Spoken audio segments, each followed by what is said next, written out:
Let Go. The Path to Delivery, author David Hawkins. This work provides an effective platform for the departure of feelings and liberation from them. The technique of letting go is a realistic system of eliminating obstacles and attachments. It can also be called surrender. It is simply technology liberates us from emotional attachments, and the teachings of every sage prove that attachment is the primary cause of suffering. Feelings run in the mind, and every feeling is derived from the common ideas of the names of ideas. All people spend their lives suppressing, repressing, and evading their feelings. They represent a way out in expression through pain and psychological causes. There are physical disorders and turbulent behavior in personal relationships, in addition to the accumulated feelings that impede spiritual maturity, and awareness is repelled, not hindered by success in many areas of life. Letting go, what is it?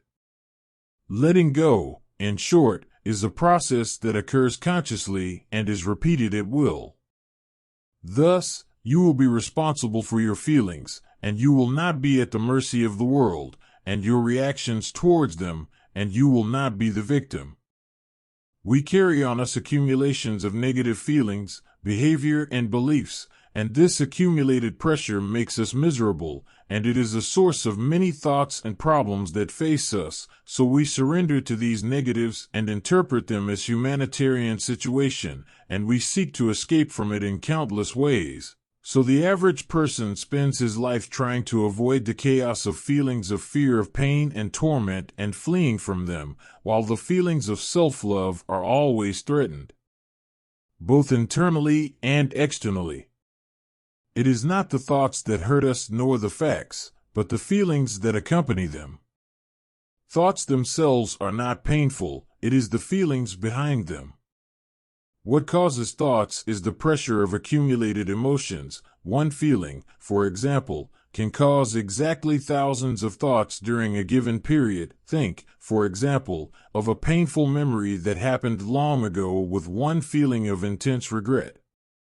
Hide inside yourself and look at the thoughts about that one event that you had year after year. If we could let go of the painful feeling behind it, all these thoughts would disappear. Immediately, we will forget what happened.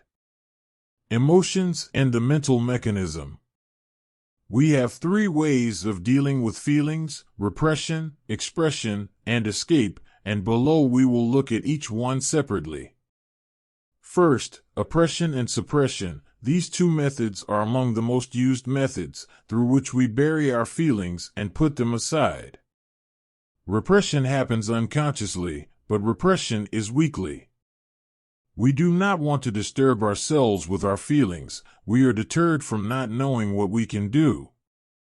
Otherwise, we suffer from it, and we try to continue living as much as possible, and the feelings that we choose to suppress or repress correspond to our conscious and subconscious programs. We carry it inside us, according to the social custom and the family environment, so the suppressed feelings appear later in the form of activity and mood, tension in the muscles, neck and back, headaches and severe cramps, menstrual disorders, colitis, indigestion, insomnia, and other physical conditions. When we repress a feeling, it is because we feel a lot of guilt, or even the fear of a feeling that we never consciously felt, so it immediately rushes into the unconscious as soon as it threatens to appear, and thus it is dealt with in several ways to ensure that it is kept suppressed and outside the realm of awareness. Secondly, expression. With this mechanism, feelings are vented and expressed through body language and shown through an endless array of demonstrations. Expressing negative feelings only allows for the release of what is possible from the inner pressure so that the rest of it is suppressed. There is an important point to understand. While many people believe that venting their feelings frees them from them, the reality is the opposite. Expressing a feeling, or not, gives it more energy. And secondly, it simply suppresses the remaining feelings. and it removes it from the scope of awareness. In addition to emptying our negative feelings on others, they will consider it an attack on them, which in turn forces them to suppress, express, or escape from their feelings, and therefore the expression of negativity results in the deterioration and destruction of relationships, and the best alternative to it is to take responsibility. Our feelings are neutralized. And with that, there are only positive emotions left to express. Third, escapism is avoiding feelings through distraction. It is the basis of the entertainment industry, and it is the path of workaholics. People feel unhappy because they are unconscious. We notice how often they turn on the TV as soon as they enter the house to enter a dreamlike state, and they are always programmed because of the data that is poured into them, and they are afraid to confront themselves, and they are afraid to sit alone even for a minute. And this is what caused the presence of crazy activities going on. Endless social activities. Texting, working, traveling, and shopping. Many of the above escape methods are wrong, stressful, and useless. They require huge amounts of energy to ensure that the pressure resulting from repression does not increase. There will be a gradual loss of consciousness and inhibition of maturation, as well as a loss of creativity, energy, and genuine interest in others, and correspondingly an increase in physical and psychological problems and premature death. The projection of these repressed feelings causes social problems and unrest, an increase in the selfishness and cruelty that are characteristic of our present, and most of all, it affects the inability to love and trust the other person, which leads to emotional isolation and self-loathing. Contrary to the above, instead, what happens when we let a feeling go? The energy behind that feeling surrenders. In this way, we are freed from pressure. The mechanism of letting go. Letting go means recognizing the feeling of letting it flow, staying with it, letting it run its course without trying to change it or do anything about it. It simply means letting him be here and focusing on getting rid of the energy behind him. The first step is to allow yourself to feel the feeling without resisting it or running away from it, condemning it or pruning it. It means to drop judgments and see that it is only a feeling. Allow your desire to resist the feeling to go, because resistance is what makes the feeling continue. So when you give up resistance or trying to change the feeling, it will turn into another feeling, and it will be accompanied by a lighter feeling. The feeling that was not resisted will disappear, and the energy behind it will dissipate with it. When you let go, ignore all the thoughts that you have, and focus on the feeling itself. The thoughts do not end, and generate more of them, and they are justifications from the mind trying to explain why the feeling exists. As for the real cause of the feeling, it is the accumulated pressure behind it that forces it to appear at a particular moment. What external thoughts or events are nothing but excuses that are preposterous to the mind. Resist, let go.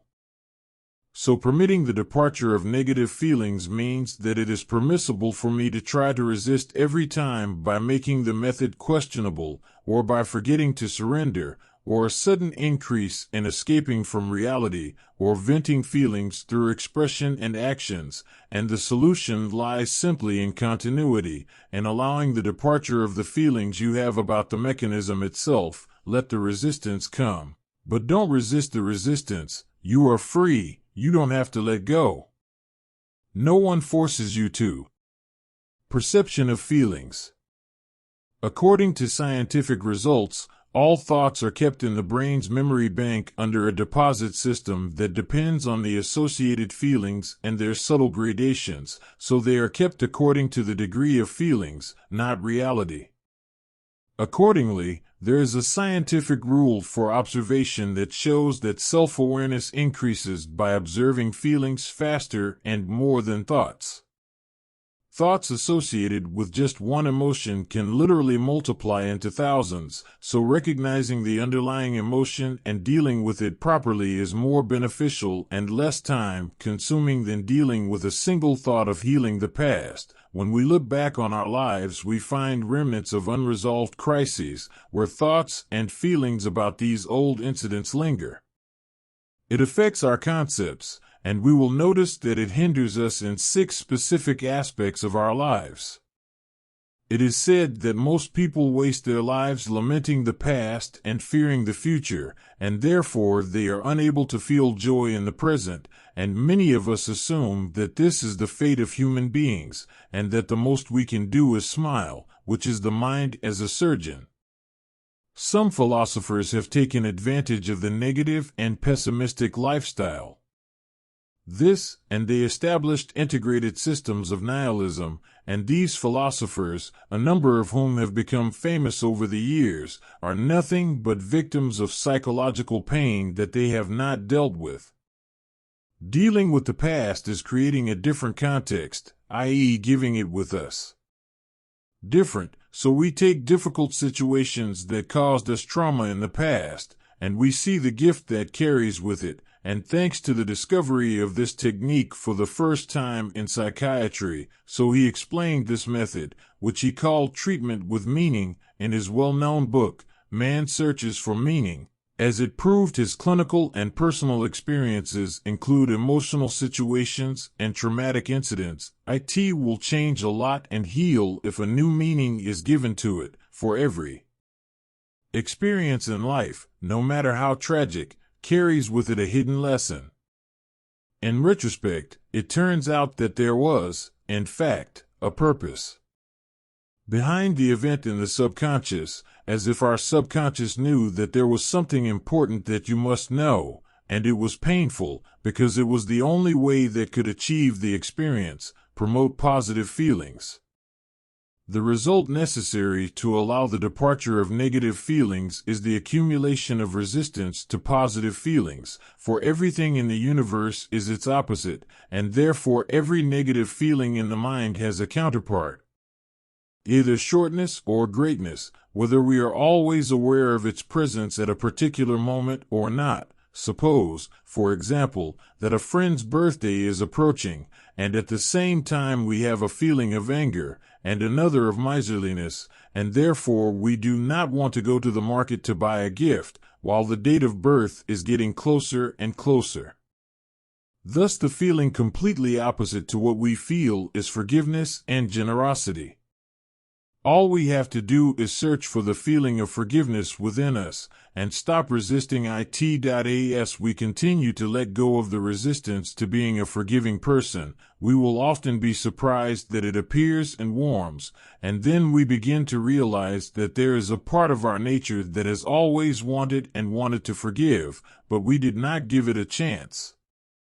Apathy and depression is the belief in me, I can't. It is the feeling that we can do nothing about our situation, that no one else can help us. It is the hopelessness of helplessness, and it is associated with thoughts such as who cares? What interest? Boredom? It's frustration, defeat, impossible, too hard, giving up, isolating, and not doing everything.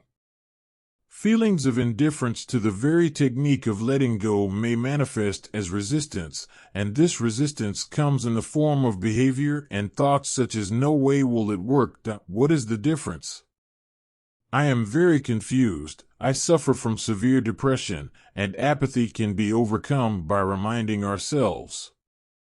Our goal is to increase our awareness, become more liberated, and become more effective and happy.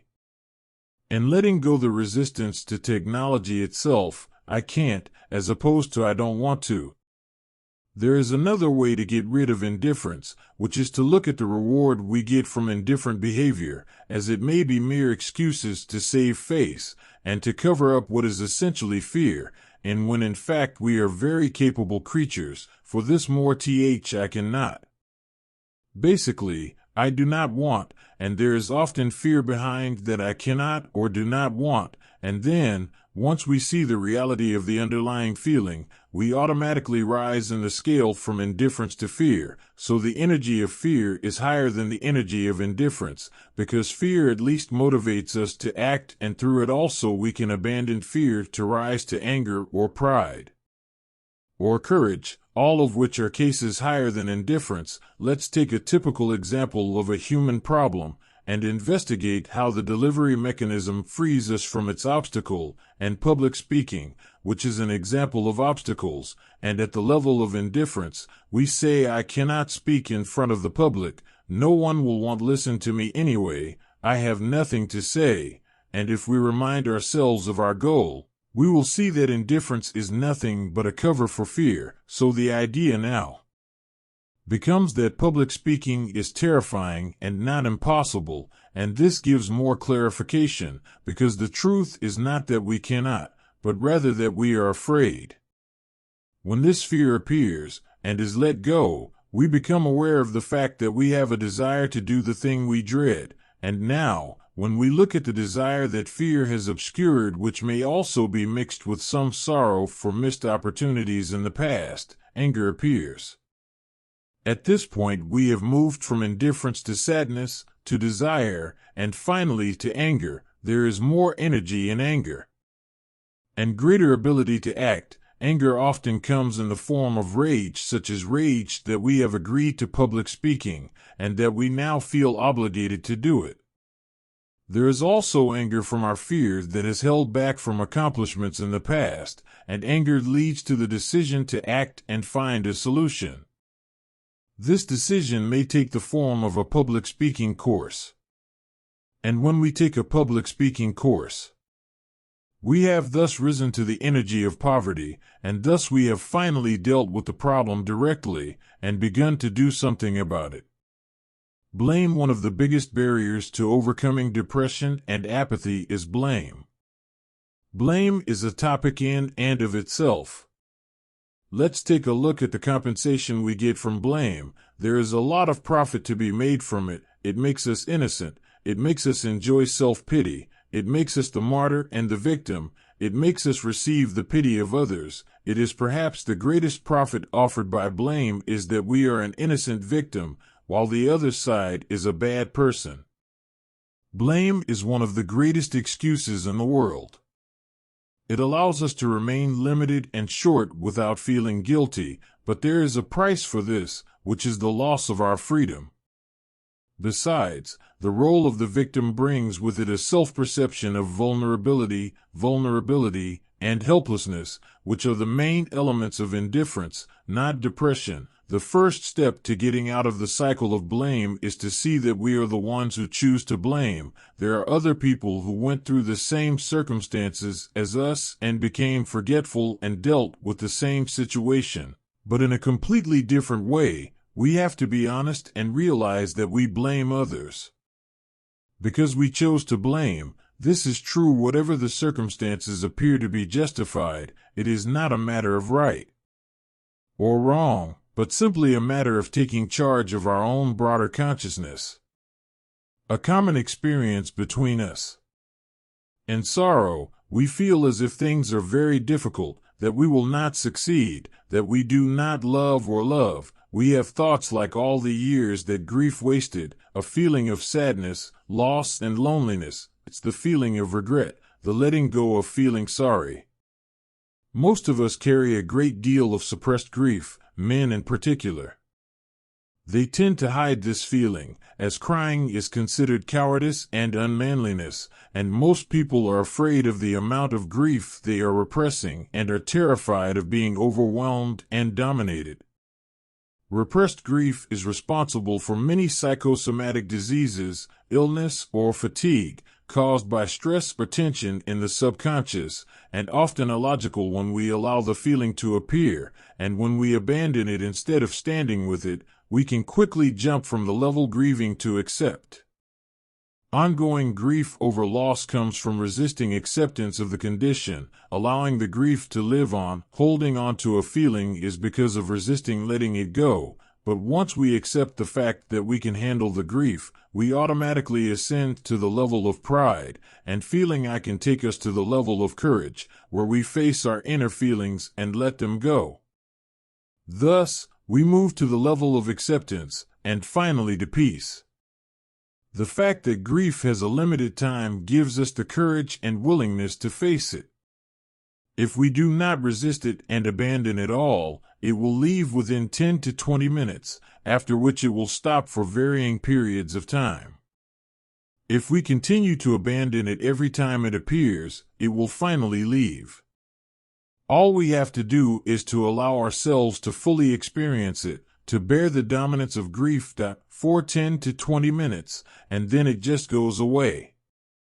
On the other hand, if we resist sadness, it will continue. The oppressed lion may continue for years. Courage. The hallmark of courage is to know that I can, to feel it, and it is a positive state in which we feel safe, and the person in this state feels skilled, competent, capable, alive, loving, and with a general sense of vitality, courage, letting go. The level of courage is very useful in the mechanism of surrender. In courage, we know that I can reflect on my feelings, I can deal with them, I can learn to accept them and let go of them. It is often easy to jump from low feelings to feeling brave by affirming our courage and our ability to reflect in our feelings and only deal with them, just ready to look at them. And dealing with it began to increase our self-esteem, so if we suffer from fear, for example, and we are not ready to look at our feelings, we will feel inferior and our self-esteem decreases, and in return, if we are willing to look at fear and examine it, acknowledge its existence, see how it hangs up our lives, and then begin to let go of it, our self-esteem goes up either. Is the fear gone or not? Acceptance. In acceptance, we enjoy the experience of harmony, we feel like events are flowing, we feel safe, and that we can serve others without our own thoughts. A sense of self-sacrifice. There is a feeling. I'm good and you are good. In the case of acceptance, there is a feeling that nothing needs to be changed, everything is perfect and beautiful as it is, the world is to be enjoyed. In this case, there is a feeling of empathy towards others and all living beings, so we see others and support them automatically without any sense of sacrifice, and because of internal security and a sense of abundance, we generate generosity and ease in giving without expecting others to return the favor or keep it in their records. Fruits. Letting go. The most obvious effect of letting go of negative feelings is the continuation of the process of emotional and psychological maturity and solving problems that have always existed for a while, so I feel happy and satisfied because we started testing the powerful effects to get rid of the obstacles that prevented achievement and satisfaction in life. And we quickly begin to discover that negative beliefs and limiting ideas that we hold. Naively, we thought it was true, it was only the result of accumulated negative feelings. When the feeling is allowed to go, the thought pattern changes from I can't to I can, and I'm happy to do so, and so the whole areas of life open wide. What we used to see as arduous and inexpressible becomes easy and full of vitality and fun. In the case of surrender, we become independent from the outside world as a source of satisfaction because we have found the source of happiness within us, and happiness is shared with others. That is why the person who surrenders in relationships becomes a supportive, sympathetic, encouraging, patient, and tolerant party, and there becomes automaticity in appreciating the value and worth of others, and in taking into account the feelings of others.